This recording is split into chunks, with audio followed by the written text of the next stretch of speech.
여우비거나 여우볕이거나. 송은일.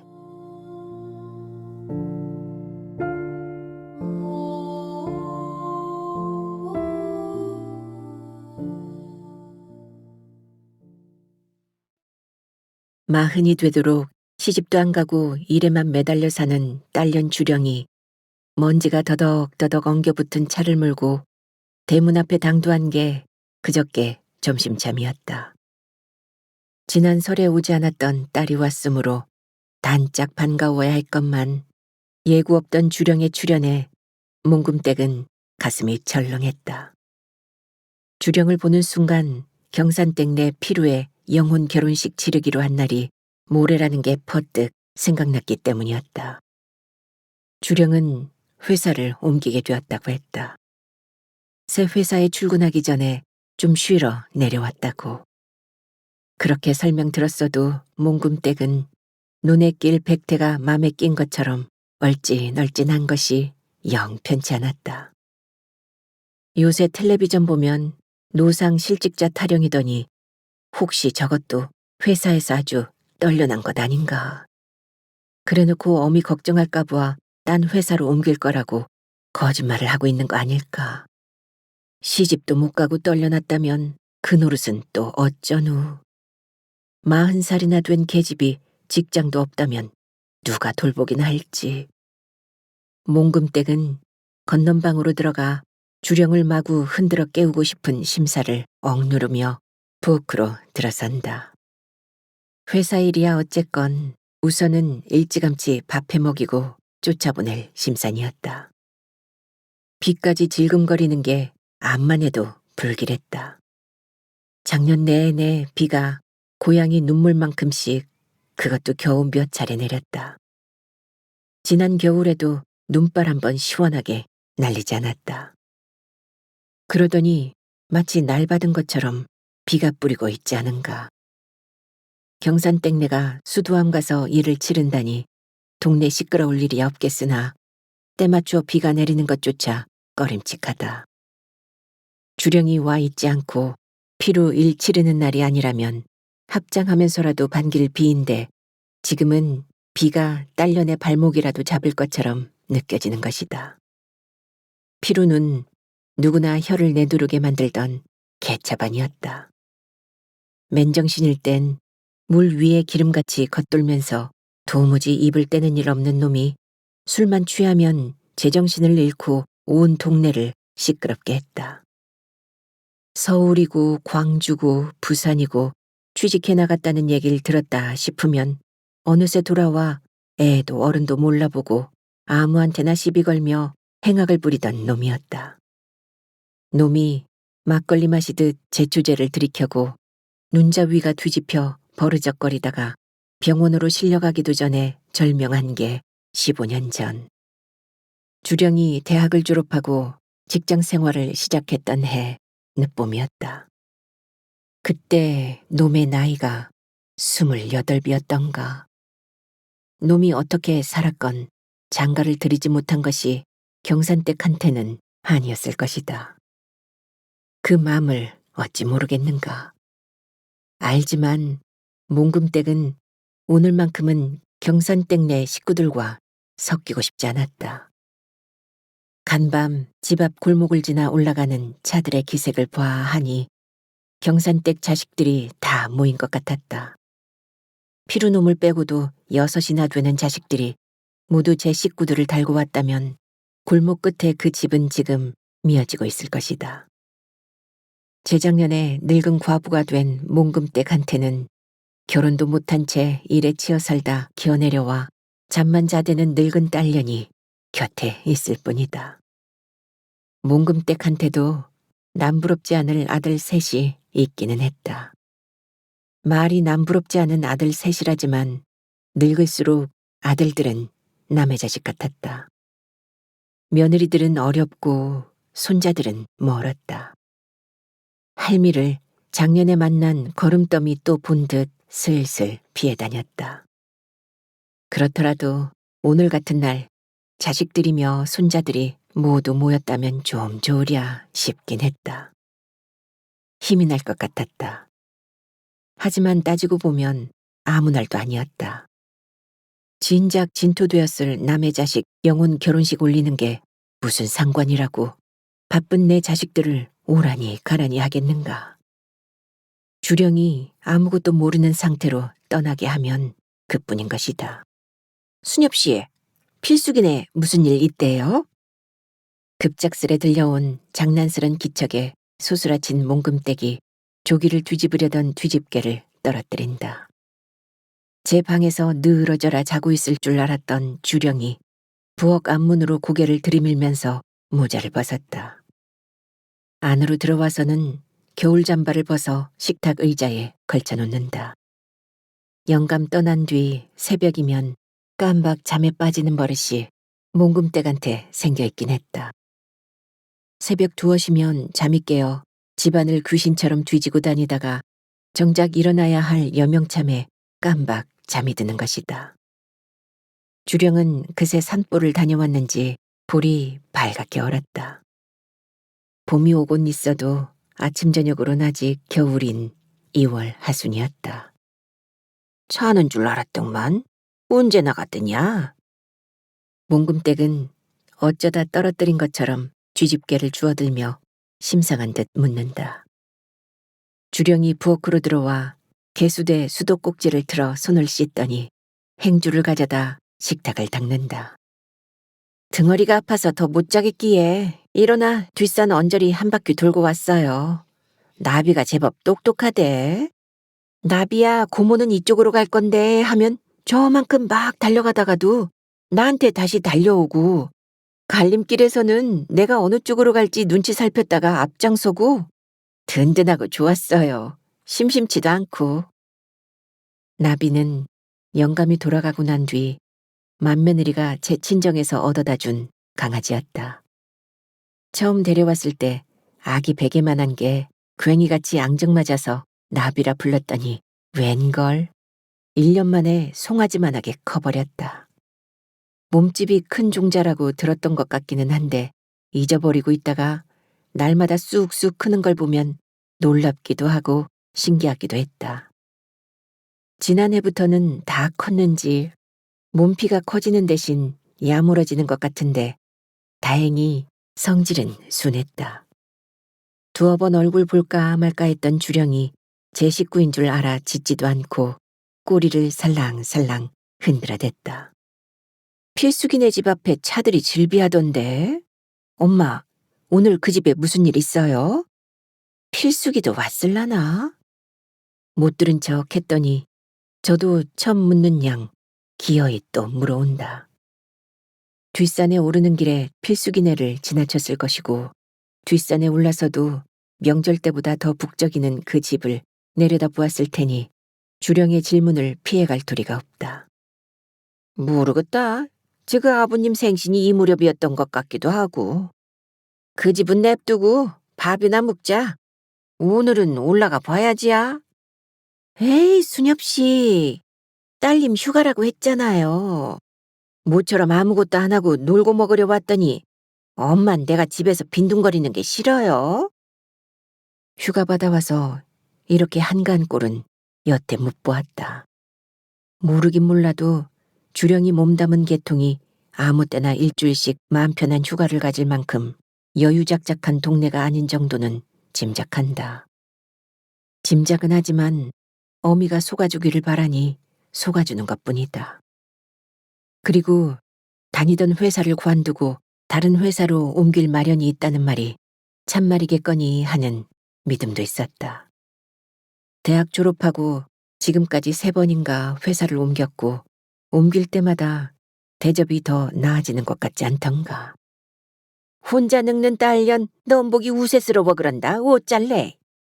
혼자 늙는 딸년 나무새스러운 건 이해하겠는데요. 좀 봐주세요. 며칠만 더 있다 갈게. 마음판 잠이나 포잘라면 네 집 가서 자란 말이다. 잔소리에 쌓는 늙은 어미 없는 짓서 세상 조용하니. 암소리 말고 밥 먹고 핑하니 올라가. 정이 네 집서 못 쉬겠어서 나온 거라면 올라가다가 어디 경치 좋은 곳에 자리 잡고 한들한들 걸어댕기다가 고나면 쉬고. 그런 곳에 가도 엄마, 내 집에 있는 거랑 똑같아. 뭐든 읽으려고 하고 뭐든 끄적이려고 하고 쉬어지지 않는단 말이에요. 심란하기만 하고. 수녀 씨 잔소리 잠결에 들으면 푸근하고 좋단 말이야. 잠이 무겁지 않고 편해. 제 딴엔 어미가 다정할 때 부르는 수녀 씨라는 호칭도 그렇지만 잠이 무겁지 않고 편하다는 말에 몽금댁은 무르춤해진다. 주령이 출판사에 다니는 것을 알고 나이 들면서 편집장 노릇을 하게 된 것도 알지만 그 일이 어떤 일인지는 모르는 몽금댁이었다. 그러면서도 딸이 책을 만들어낸다는 걸 내심 큰 자랑으로 여겼다.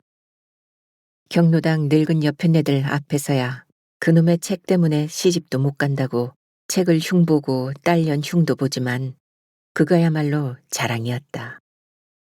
피로 일만 아니라면 어서 올라가라고 잡돌이하는 대신 며칠이고 끼고 앉아서 한껏 먹이고 재우며 쉬게 할 터였다. 엄마, 혹시 군내 어디에 신촌이라는 동네가 있어요? 신촌이라면 누구들 대학교 댕길 때 살던 데 아니냐? 괴짝스럽게 신촌을 왜 여기서 찾아? 신촌이 서울 말고도 드물지 않게 있지 않우? 이쪽에도 있다고 들은 것 같은데? 그렇긴 어제. 읍내 군청 근방에도 있는 것 같고 언젠가 금산 섬 구경 들어가서 본게 거그 면소재지에도 신촌이 있다 했고. 하지만 신촌은 정식 이름이 아니라 그 동네 사는 사람들이 입버릇 맹키 부르는 이름이기 쉽지. 그라고 본게 멀리 갈 것 없이 몽금 옆에도 신촌이 있구나. 외가 옆 동네에도 신촌이 있어? 그 몽금 들어가자면 거치는 동네 있잖냐. 머리 위에다 저수지를 인 동네. 거기가 신촌이야? 아니었던 것 같은데. 그 동네도 정식 이름은 몽솔인디 몽금 사람들은 노상 신촌이라고 부르지. 근데 신촌은 왜? 신촌에 숨어있다는 작가 한 사람 찾으려고요. 옮겨가기로 한 회사 사장이 신촌에 숨었다는 작가를 찾아서 데려오라잖아. 못 찾아 못 데리고 가면 지금 회사 오지 말람서? 그건 아니고. 그람은 숨바꼭질한다는 작가는 서울 있는 신촌 가서 찾고. 아, 오늘 안 갈라면 엄마랑 놀러 나가자. 나도 딸님 덕에 호강 좀 해야 쓰겄다. 퍼뜩 떠오른 신통한 생각에 몽금댁의 가슴에 뭉쳤던 먹장구름이 쑥 거쳐나가는 것 같다. 어디 가고 싶으신데? 외가 가자. 네 외삼촌 뵌 지가 반년은 된성 싶다. 그남동 지나가는 소 구경하는 당모냥 읍내서 잠깐 뵀지. 며칠 전에 외숙모랑 통화할 때 들으니 굿불이 드셔서 열이 펄펄 난다 하셨는디 가보들 못했다. 그 참에 아예 이모도 그쪽으로 오시라 해갖고 한눈에 보아야 쓰겄다. 아니다. 아예 장호리로 돌아가서 너 이모 모시고 외가로 가자. 일머리도 아직 안 터졌겄다. 자식들 성화에 품팔이도 못 땡기고 네 이모 요새 심심해 몸살 날 것인게. 궁여지책이었지만 몽금댁은 딸년을 데리고 동네 비울 방안을 떠올린 자신이 대견하다. 수도함에서의 혼사는 10시쯤부터나 시작될 테니 경산댁내는 9시쯤에 움직이기 시작할 것이다. 소문 듣기로는 수도함 주지승 성덕은 원래 신기 높은 무당이었다고 했다. 무당질로 돈을 많이 번 뒤에 수도함을 샀고 수도함에 들어앉기 위해 중이 되었다고. 알머리를 한 덕에 스님으로 불리긴 해도 정식 중은 아닐 거라는 말도 아마 맞을 터였다.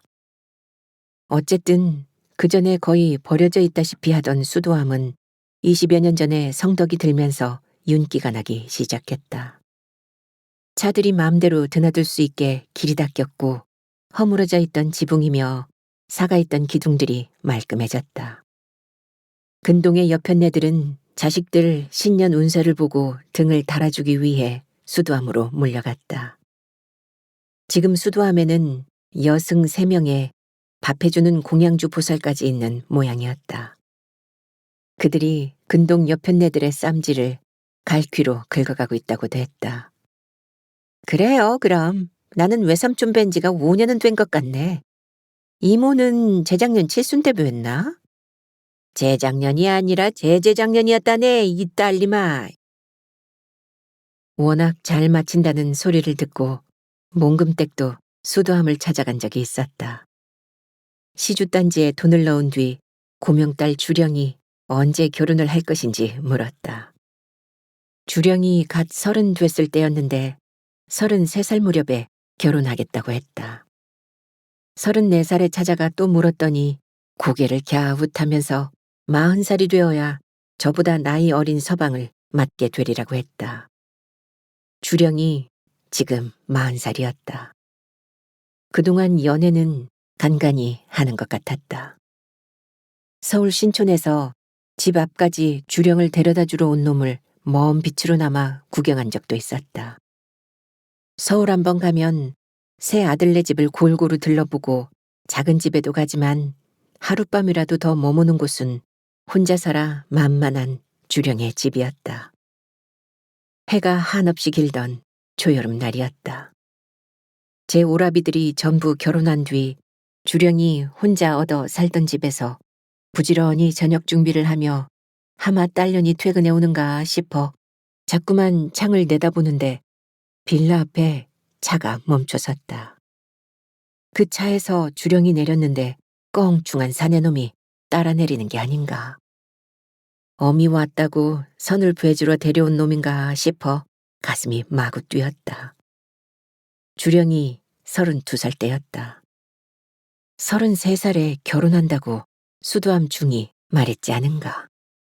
신통하기도 해라. 환호성을 지를 판인데 맙소사 따라 들어오려니 싶던 놈이 주령의 볼에다 쪽 입 맞추는 신용을 하고 차에 올라 휑하니 떠나가 버렸다. 코앞까지 왔다가 휙 떠난 그놈 꼴도 못 본 듯 저녁 쌍머리에서 주령에게 사귀는 놈 있냐고 물었다. 있다고 했다. 뭔 일하는 놈인지 물었더니 같은 출판사에서 일하는 후배라고 얼버무렸다. 데려와 보라고 했더니 저 좋아해 묻혀놓은 숙주나물이 맛있다며 딴전을 피웠다. 그뿐이었다. 이후로도 데려온 놈은 일체 없었다. 그나마 몽금댁이 주령에게 사귀는 남자에 대해 묻지 않게 된 지도 꽤 되었다.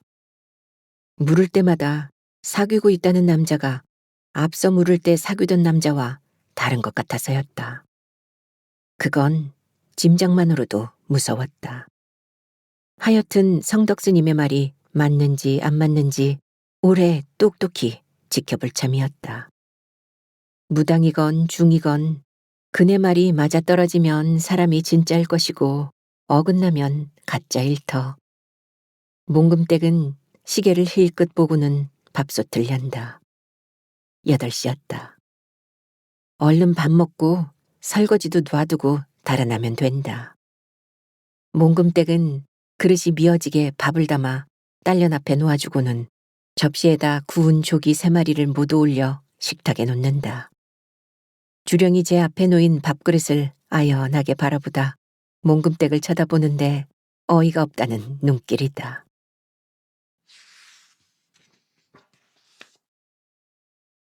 해우소에서 나와 허리춤을 여미는 경산댁의 눈앞이 부시다. 이슬비 사이로 밝은 기운이 내리비치고 있었다. 피루놈 장가들이는 걸 하늘도 반기시는가. 참 오래 가물었다. 논이며 저수지에 물이 찰찰 넘치게 비가 듬뿍 쏟아졌으면 싶다. 하지만 피루 장가들이는 오늘은 그저 흐슬부슬 이슬비처럼만 내려주기를 바라는 중인데 볕이 돋았지 않은가. 금세 사라질 해이기는 해도 경산댁은 여우빛이 마냥 반갑다. 법당에 병풍이 세워지고 그 앞에 초래청이 차려져 있었다. 볏짚으로 만들어진 인형에 헝겊을 씌운 형상이 남아 색 고운 한복을 입혀놓은 신랑 각시는 곱고 의젓했다. 부처님 법력으로 신랑 각시를 목욕시킨 스님이 혼례 치르기 전에 염불을 하는데 그놈의 염불이 참 길기도 했다. 그렇다고 다시 없을 큰일 치르는데 실실 오줌이 마려울 건 뭔가. 까딱하면 질금 오줌을 지리는 요실금이 있는지라 경산댁은 하는 수 없이 법당에서 빠져나온 참이었다. 볕이 비치는 방향으로 한 차례 합장 절을 바친 경산댁은 서둘러 법당으로 향한다. 딸들은 물론이고 며느리들까지 들들 볶아 모조리 내려오게 만들었다. 머뭇거리는 셋째 며느리와 막내딸 연숙한테는 스님을 팔았다. 피루 장가를 들이지 않고는 너희들 일이 풀리기는 어림도 없다 하더라. 공갈치고 기름값 주겠노라 큰 소리 쳤다. 부산 사는 셋째가 다니던 회사에서 떨려난 뒤 변변찮게 보내고 있는지 2해 넘었고 순천 사는 막내 사위가 음주운전 사고를 내 가게를 팔아먹은 지는 1년이 가까웠다. 딸로는 둘째인 필숙은 서방이 미워서 숨이 넘어갈 판이었다. 세 번째 각시를 얻어 살고 있는 큰아들은 말할 것도 없었다. 각시를 3번이나 바꾸는 동안 무슨 살림이 되었겠는가. 6 자식들이 하나같이 비실거리는 게 아무래도 피루 장가를 들이지 않아서 그런 것 같았다. 마음이 급해졌다. 피루놈 장가를 들이기 위해 속주머니를 찬 지 10년이 넘었다.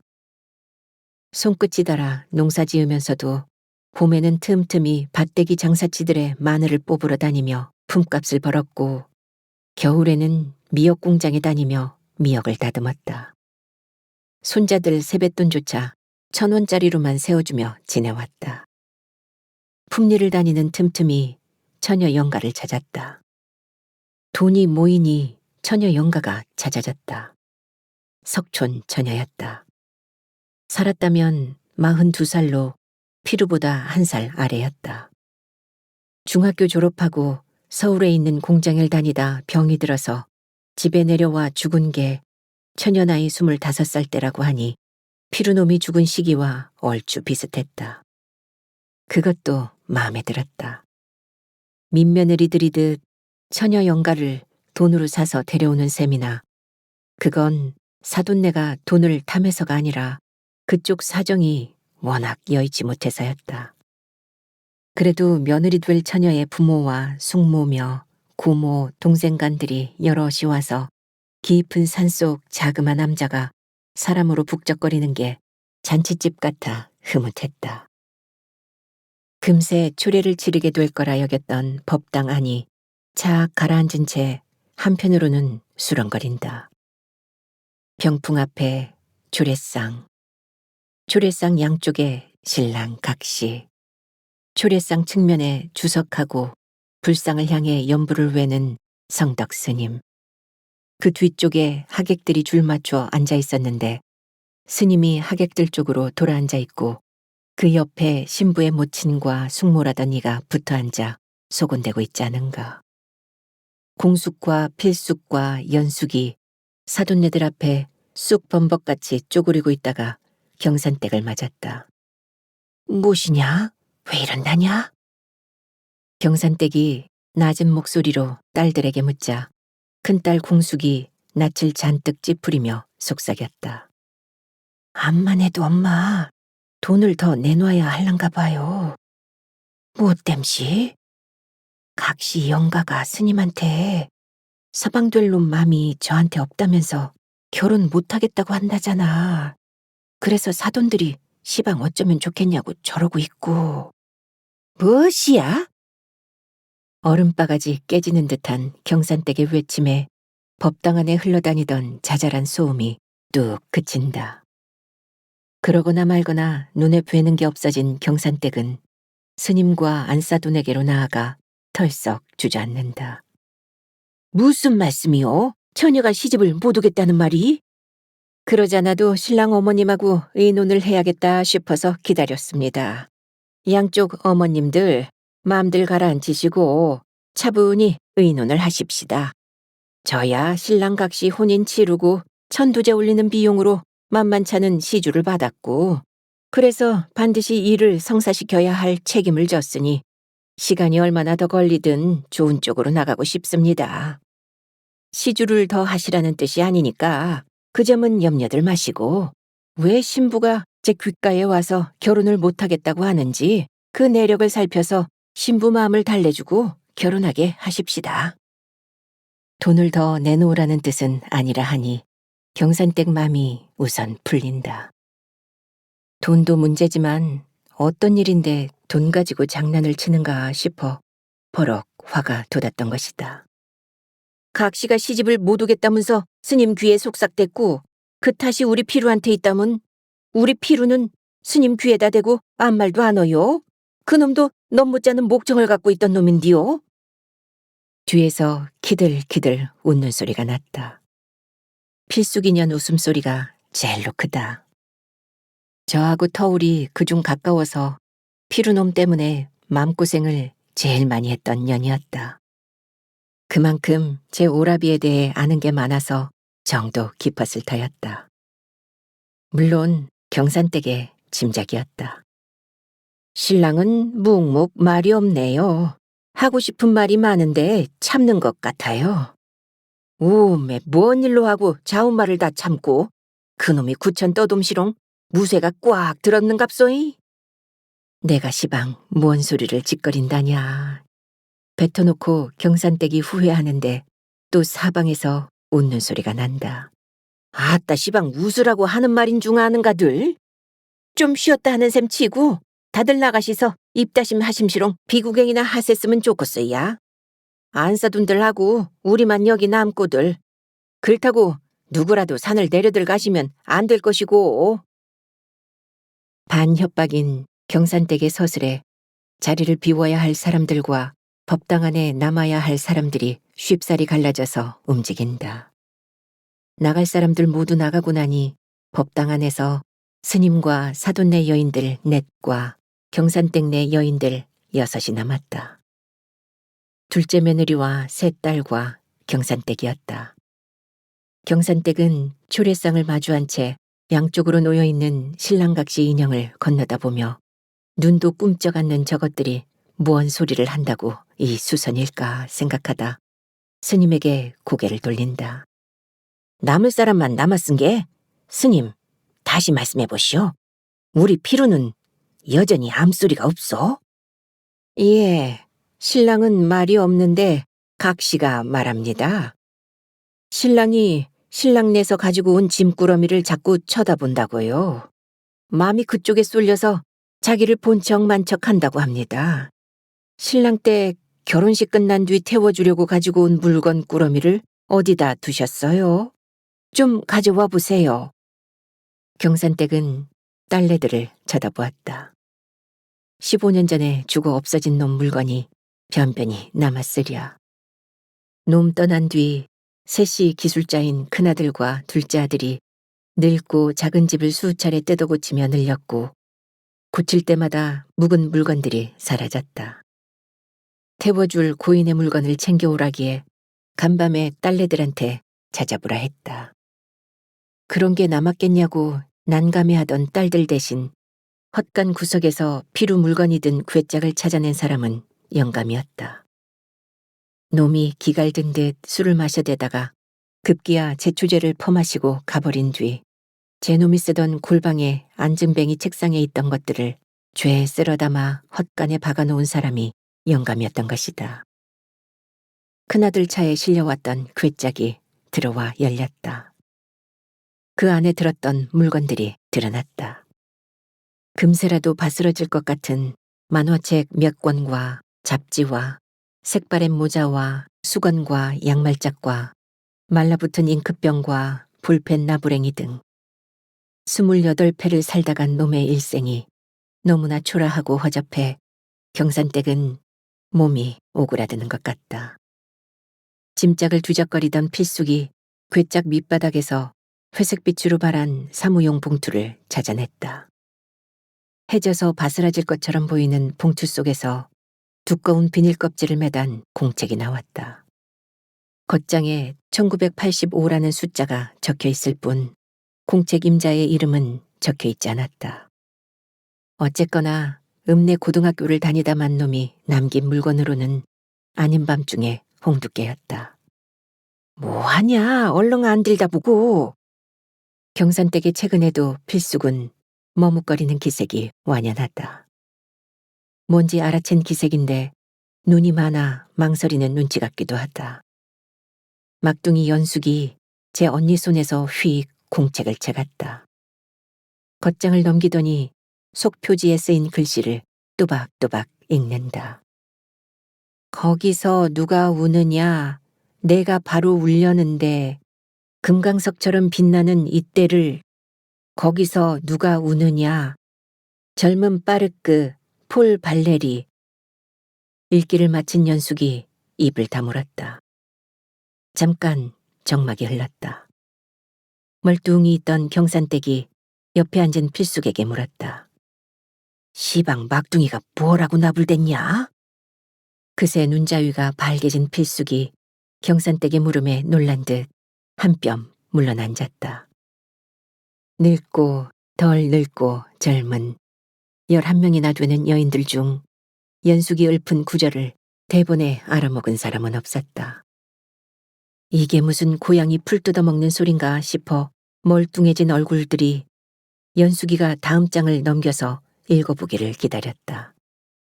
폴 발레리, 주지주의 입장에서 지적 예술의 우위를 주장한 시인, 20년의 침묵 끝에도 시를 쓸 수 있었던 그는 2차 대전 중에 점령당한 파리에서 떠나지 않고 지성의 절조를 지키다가 영양실조에 걸렸고 그 때문에 전쟁이 끝난 뒤 사망했다. 아까 돋았던 여우볕이 어느새 사라졌는지 법당 안에 싸늘한 정적이 고인다. 바람이 법당 문을 긁어대느라 자꾸 갈짝거렸다. 여인들은 말을 잃고 연숙이 마룻장에다 내려놓고 다 같이 보자고 넘기는 공책을 내려다만 보았다. 검정 쌀알 같은 글자들이 장장이 단정하게 줄맞춰 야무지게도 채워져 있었다. 젊은 연숙일지라도 내용을 제대로 읽으려면 불을 더 밝혀야 할 판이었다. 연숙은 더 읽지 않고 글자가 쓰인 데까지 넘기다가 공책을 덮었다. 3분의 2쯤 쓴 공책이었다. 일기인 모양인데, 근데 이게 누구 거래? 작은 언니 네 거야? 연숙의 질문이 필숙에게 꽂히자 모두의 시선이 쏠리는데 필숙이 고개를 마구 저으면서도 입은 열지 않는다. 공숙의 손이 바닥에 놓인 공책을 휙 채다가 다시 몇 장을 들여다보더니 필숙을 향해 흔들어댔다. 그럼 이게 피루가 쓴 거란 말이냐? 언뜻 듣기로도 맨판 책이 어떻고 시인이 어떻고 그런 내용인데 이걸 이 일기책을 그놈이 썼다고? 아, 나 개뿔이다. 사돈들 이들이 옆에 있음에도 피루에 대한 공숙의 험담은 거침없다. 그게 민망한 필숙이 언니 입을 막으려는 것처럼 중얼거렸다.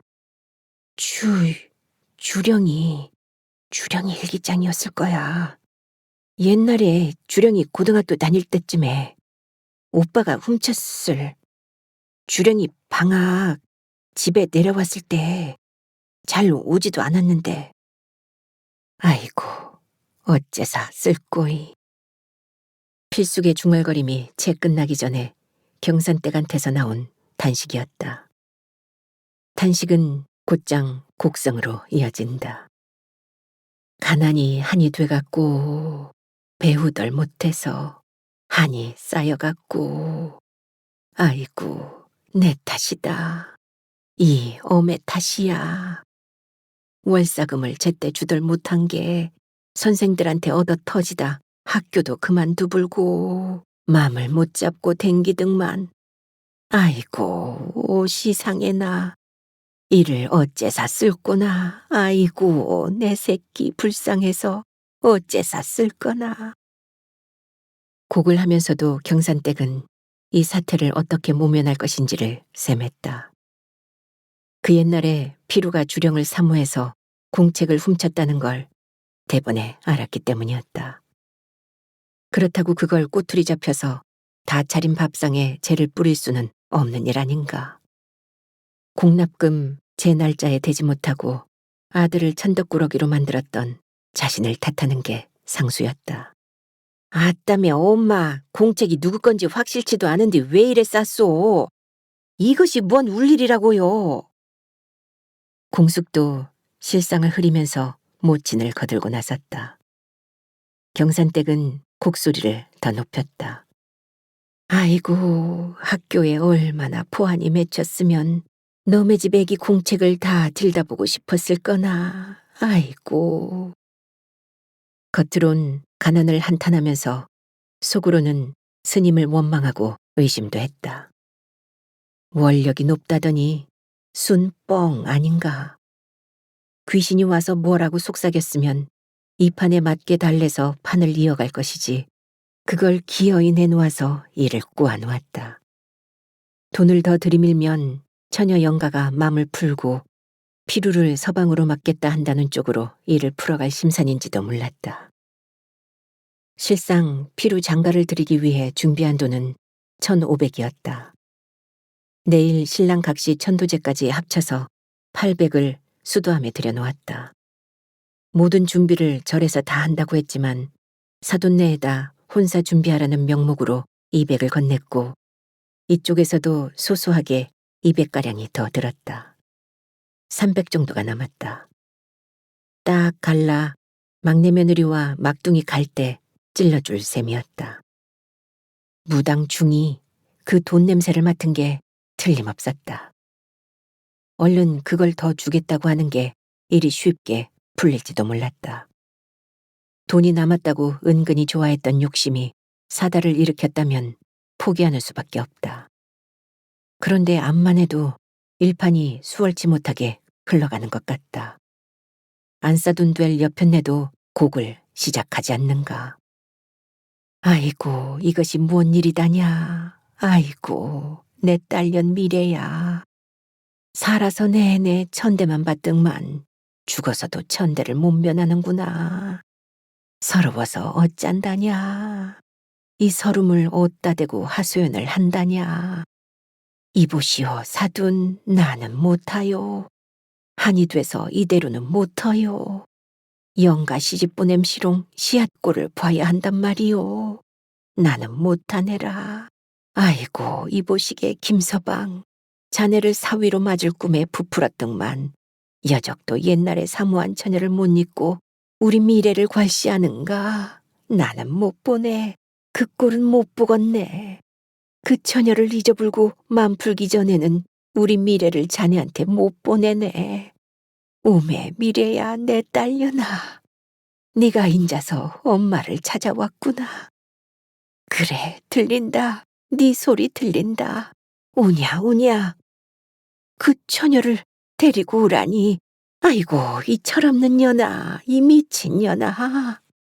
살아서는 순에 빠져 애통을 터지게 하더만 죽어갖고 왜 그러냐. 아이고 그 처녀를 시방 어디서 찾아온단 말이냐. 그 처녀가 어딨는 줄 알고 안다고 부르면 와주기나 한다냐. 이 썩지도 못하려나. 자신보다 한술 더 뜨는 사돈들 여편네의 곡소리를 듣고 있자니 경산댁의 곡은 수그러들었다. 살아서 천대만 받았다니 누가 천대했단 말인가. 딸년을 천대밖에 키운 제 탓은 전혀 없는 여편네의 자발스런 곡소리에 비위가 팍 상하기도 하려니와 곡소리로 얼렁뚱땅 넘어갈 사태가 아닌 것을 깨달은 것이다. 우선 스님하고 거래를 트는 게 급선무였다. 까딱하다가는 주령을 이 자리로 데려와야 할지도 모른다. 그건 막아야 했다. 그저께 밤에 몽금댁이 경로당에 나타나지 않았다. 화투짝을 떼던 여편네들이 주령이가 다니러 온 것 같다고 했다. 원래 딸년이 오면 몽금댁은 알품은 암탉같이 자기 집을 벗어나지 못했다. 명절도 아니고 제 부친 제사도 아닌 때이므로 하마 신랑감이라도 데려왔나 여편네들이 궁금해했다.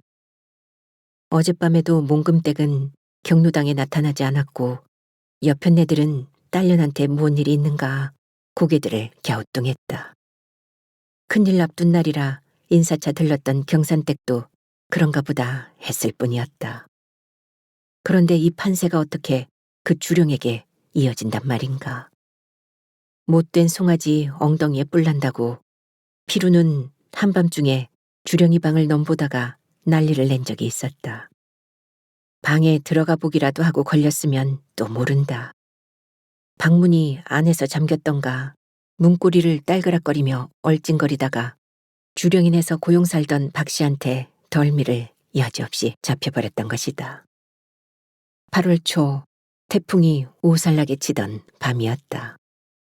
바람에 감나무가 땡감을 사정없이 떨어뜨리는 소리를 들으며 잠을 설치고 있는데 누가 방문 앞에 와서 벼락치듯 여봅시다 하고 불렀다. 내다보니 저승사자 모양 시커먼 그림자가 토방에 서 있었다. 주령내 일꾼 박 씨였다. 그가 퉁퉁한 목소리로 시방 좀 오셔야겠소 했다. 무언 일이냐고 묻지도 못하고 벌벌 떨며 따라가 한 선생네 대청에 꿇어앉은 아들놈을 발견했다. 그날 밤 경산댁 양주가 한 선생 내외한테 손이 발이 되게 빌어 치도군을 면하기는 했다. 촌에서 머심의 가시네들이 한밤중이면 어울려 싸돌아다니는 일이 비일비재하고 담장 넘는 일도 흔했지만 주령내 한 선생 댁은 달랐다. 그 집 사람들 점잖기가 빈말로라도 흉볼 일이 없었다. 그런 사람들이라 그나마라도 넘겨준 것이었다. 그런 집 딸내미를 욕보이려 한 전사가 버젓이 있는데 또 그 집 담을 넘어갔다는 거 아닌가. 공채까지 훔쳐냈으면 주령이 방까지 침범했다는 뜻이다. 다시 난리가 난 적 없으니 빈방에 들어갔겠지만 공책을 집어온 것은 엄연한 도둑질이었다. 20년 묵은 죄를 죄 지은 놈이 지금 자복하는 셈이다. 그러고도 주령에게 피루놈 혼을 달래 장가들게 해달라고 사정해야 할 판이라니. 그건 못할 노릇이었다. 그렇다면 막아야 하는데 주령은 어쩌자고 딱 이때 고향으로 돌아왔단 말인가.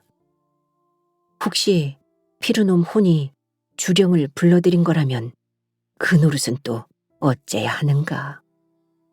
몽금때가 아니라 어느 어미인들 시집도 안 간 딸을 이런 자리로 내보내겠는가. 아이고 내 팔자야. 속으로 긴 한탄을 내뱉은 경산댁은 스님한테 따로 좀 보자는 눈짓을 하고는 몸을 일으킨다. 찬 마룻장에 그냥 앉아 뭉갰던 탓에 온몸에 한기가 들어 삭신이 부스러질 것 같다. 다음 이야기는 다음 영상에서 계속 이어집니다.